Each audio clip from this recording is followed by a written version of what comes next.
Rebecca Dallet beats Michael Screnock in race for Wisconsin Supreme Court. Madison, Wis. Rebecca Dallet trounced Michael Screnock on Tuesday for a seat on the state Supreme Court, shrinking the court's conservative majority and giving Democrats a jolt of energy heading into the fall election. It marked the first time in 23 years that a liberal candidate who wasn't an incumbent won a seat on the high court.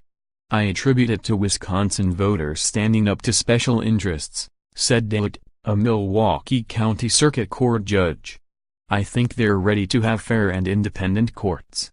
I'm the candidate with the most experience, really standing up for the rights of Wisconsinites every day, and I think people saw that and spoke out today, and I'm quite excited by the results." The election swung conservative control of the court from a comfortable 5-2 to a narrow 4-3. Dallet, to be seated in August for a 10-year term, will replace conservative Justice Michael Gableman, who did not seek re-election. With Democrats around the country fired up about this fall's midterm elections, Dallet was able to bring an unusual level of national attention to the Supreme Court race. She secured the endorsements of former Vice President Joe Biden, former Attorney General Eric Holder, and U.S. Senator Cory Booker of New Jersey. For his part, Screnock said he was focusing his race entirely on Wisconsin and didn't understand why a figure like Biden would be weighing in on the race. The race drew outside spending that was expected to exceed $2 million. The last time a liberal won an open seat was in 1995 when Justice Ann Walsh Bradley was first elected. Liberals have done a better job at hanging on to seats once they join the court. Both Bradley and liberal Justice Shirley Abrahamson have repeatedly won their re-election bids. Dallet's win will mean 6 of the justices will be women.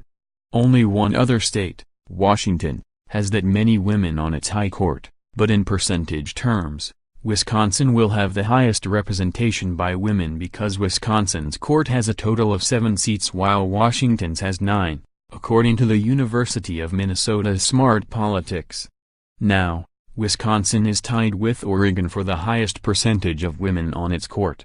Both states have 5 women, or 71%, on their 7-member courts. Screnock campaigned as a traditional conservative jurist, saying he would interpret the law as written and decrying judicial activism. Dallet stressed her work as a prosecutor, contended judicial ethics rules needed to be strengthened to fix a broken court, and said she was running because people's rights were under attack.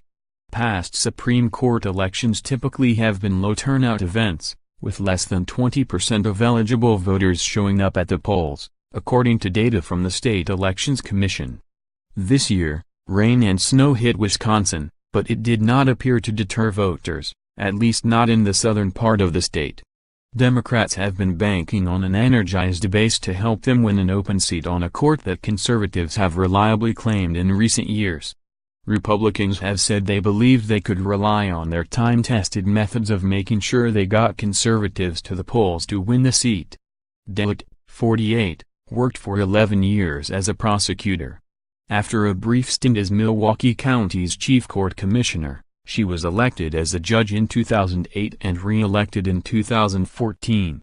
Screnock, 48, spent the first part of his career in municipal government, attending law school later in life.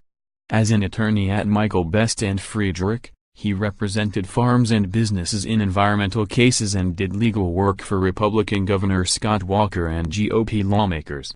Walker appointed him to the bench in 2015 and he was elected to a full term a year later without opposition. Dallet had the financial edge in the race, raising more than $1 million. Screnock raised about $800,000, with more than $300,000 coming from the state Republican Party. As is typical in these races, political groups were on track to outspend the candidates. A preliminary estimate by the Wisconsin Democracy Campaign found about $2.2 million was being spent by those groups. Follow Patrick Marley on Twitter, @PatrickMarley.